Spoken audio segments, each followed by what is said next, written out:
중요해요. 요것도 되게 중요해. 자, 무슨 얘기냐면 우리가 이제 고등학교 1학년 때 지금 이런 고쟁이 같은 조금 그래도 난이도 있는 문제집을 풀지 않고요. 우리가 딱 RPM 정도나 뭐 센 정도에서 끝나면은 이 원래함수와 역함수의 교점이라는 걸 우리 학생들이 착각하게 돼 있어. 무슨 얘기냐면 이런 얘기야. 예를 들어 우리가 당연히 그 역함수가 존재하는 그래프는 증가함수가 있고요. 그리고요, 감소함수가 있어. 그래서 예를 들어 우리 쉽게 증가함수가 있고요. 그리고 감소인데 감소는 선생님이 좀 일부러 그림을 이런 식으로 좀 그려줄게. 알았죠? 감소하는 그래프를. 그럼 예를 들어 증가하는 함수는 그 원래 함수와 역함수의 교점을 구하라 그러면 당연히 그 역함수를 그리기 위해서는 y는 x의 대칭이 되니까 y는 x가 중요하겠죠. 예를 들어 y는 x가 여기 있으면 역함수가 이렇게 그려지면 교점이 발생할 수가 없어. 따라서 무조건 우리가 y는 x와 역함수와의 교점이 생기면서 해당하는 그 역함수를 이렇게 그리게 되면 이렇게 그려지기 때문에 해당하는 원래함수와 역함수의 교점은 반드시 y는 x의 교점에서 발생한다라는 게 당연한 거야. 그래서 이 상황은 증가함수에서는 원래함수와 역함수의 교점 무조건 y는 x의 교점이야. 근데 감소함수 상황이 생각보다 자주 나오진 않아. 그래서 교과서에서도 거의 등장하진 않지만 요즘에 모의고사에서는 거의 대부분 감소함수 상황에 원래함수와 역함수의 교점을 물어본다. 그럼 이게 무슨 얘기냐면 마찬가지 여기도 y는 x를 하나를 그려보자라는 거죠. 그러면 당연히 요거의 대칭인 그림은 어떻게 나올 거냐면 이렇게 나와. 이렇게 나오는 거야. 따라서 우리는 요 놈이 y는 fx고 얘가 y는 역함수 x가 되는 거야. 그러면 그 교점을 딱 구해봤더니 전부 다 y는 x 위에 있지 않다라는 게 중요해.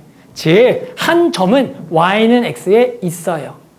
됐어요? 그런데 요 점과 요 점이 추가로 발생하는데 요 점을 알파, 베타라 부르면 요 점은 뭐가 되냐라고 얘기하면 뭐가 될 것 같아요? 이제 베타, 알파가 되는 서로 y는 x에 항상 대칭이 되는 점이 될 수밖에 없다가 되는 거야. 됐어요? 그래서 요 놈의 좌표만 감마라는 조건이 성립하겠다가 되는 거다. 이거를 단순하게 내가 그림 보였지만 예를 들어 이것을 정의역과 치역의 함수관계로도 한번 보여줄게. 예를 들어 정의역과 치역이 같은 알파, 베타, 감마가 있다라고 쳐보자. 알파, 베타, 감마 그런 함수 f가 있어. 그랬는데 문제에서 뭘 물어보냐면 이런 걸 물어봐. fx랑 역함수가 같게 되는 그런 함수의 개수를 구하라는 문제들이 출제가 돼. 아마 풀어봤나? 이 문제? 있을 건데. 했지? 그러면 요 종류가 몇 가지가 있냐면 봐봐. 원소 3개짜리는 첫 번째 얘가 자기 자신으로 가는 경우가 있어. 자기 자신으로 가는 경우. 이러면 원래 함수와 당연히 역함수의 값은 항상 같게 되는 거야. 그래서 요 종류가 뭐냐면 얘가 증가 함수일 때야. 지금처럼 만약에 그래프가 이렇게 증가를 그려서 해당하는 요 놈의 y는 x에 이렇게 그리게 되면 그 역함수가 그려지면서 해당하는 그 점이 알파, 베타, 감마라 그러면 당연히 y좌표도 알파, 베타, 감마가 돼서 결국에는 요 그림일 때가 요 상황을 얘기하는 거야.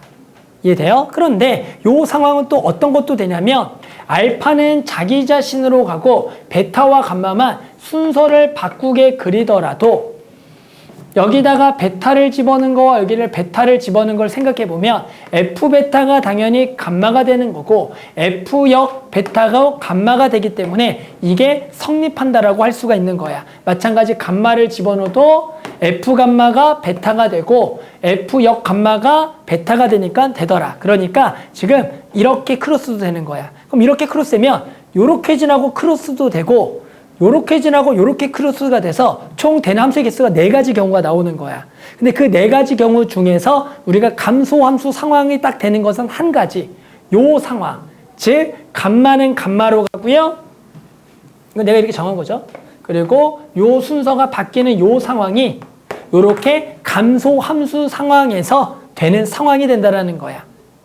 알겠니? 그래서 결국에는 우리가 뭘 기억을 해야 되냐면 증가함수에서 원래함수와 역함수 교점은 그냥 y는 x의 교점을 구하면 된다. 그런데 만약에 그 그래프가 감소함수 상황이라면 교점 하나는 y는 x에서 발생하지만 나머지 두 점은 서로 y는 x에 대칭되게 무조건 발생한다만 기억해주면 돼. 요 사실만 알면은 요 관련된 감소함, 역함수는 되게 쉬운 문제가 돼. 그래서 572번을 풀어보면 자, fx가 저놈에 대하여 역함수가 존재한데 원래함수와 역함수의 교점을 구해봤더니 이 알파 플러스 6일 때요. 저 k랑 알파 제곱을 구하란다. 자, 그러면 일단은 그림을 살짝 좀 그려줄게요. 쟤는 당연히 완전 제곱으로 또 선생님이 그리겠죠? x 빼기 2의 제곱에 더하기 2가 되고요. 쟤는 k로 묶어주면 x 빼기 2 플러스 2가 된다라고 그릴 수가 있어. 그럴 때 여기는 x는 2를 기점으로 해서 아래로 볼록 그래프를 그려놓고요. 해당하는 요점이 2,2가 되겠고 2보다 뭐한 대만 그릴 거니까 작은 데니까 요렇게가 없어지는 거야. 그러면 나머지 2보다 커나 같은 데는 요 k에 x 빼기 2 플러스 2가 되는 거가 되겠지. 그러면 요 놈은 당연히 항상 2,2를 지나겠고요. 당연히 여기가 역함수가 존재하려면 그래프가 증가하면 안 되고 감소 쪽 요렇게가 그려져야 돼. 따라서 요 놈의 개형이 요렇게 그려진다라고 알 수가 있는 거다. 됐어요? 자, 그러니까 k는 음수란 것만 아는 거야. 그런 이제 문제에서 뭘 물어봤냐면 이제 원래함수와 또 누구의 교점? 역함수의 교점을 얘기했어요. 그 교점이 3개가 발생한대요. 그러면 당연히 그 교점은 얘를 여기가 2,2니까 y는 x에 대칭을 하게 된다면 당연히 요 개형을 y는 x에 대칭되게 그리라는 거죠. 그럼 그림을 그리면 어렵죠? 그림을 그리면 어려워. 당연히 이걸로 대칭되게 그리면 뭐 이렇게 되고 이 기울기가 얼마짜리인지 모르죠? 그러니까 기울기 얼마짜리 모르니까 얘가 너무 기울기 말처럼 그렸는데 젠장. 예를 들어 기울기가 뭐 이렇게 된다면 해당하는 요거를 y는 대칭되게 그리면 이게 이렇게 그려지는 거야. 이렇게 그려지는 거야.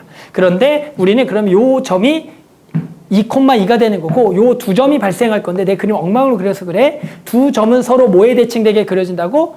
y는 x에 대칭이 되는 거다. 그랬더니 그 좌표가 알파랑 알파 더하기 6이라고 나왔잖아. 그러니까 요 점이 2고 요 점이 뭐란 얘기야? 알파란 얘기고 요 점이 뭐란 얘기야? 알파 더하기 6이라는 얘기야. 그러면 요 점이 당연히 뭐가 돼야 돼? 그냥 알파 더하기 6이 되는 거고 요 점이 알파가 된다는 얘기야. 그러니까 별거 아니네. 결국에는 요 2차 함수가 뭘 지난다? 알파, 알파 더하기 6을 지나는 알파를 구해주면 끝난다라는 얘기가 되는 거야.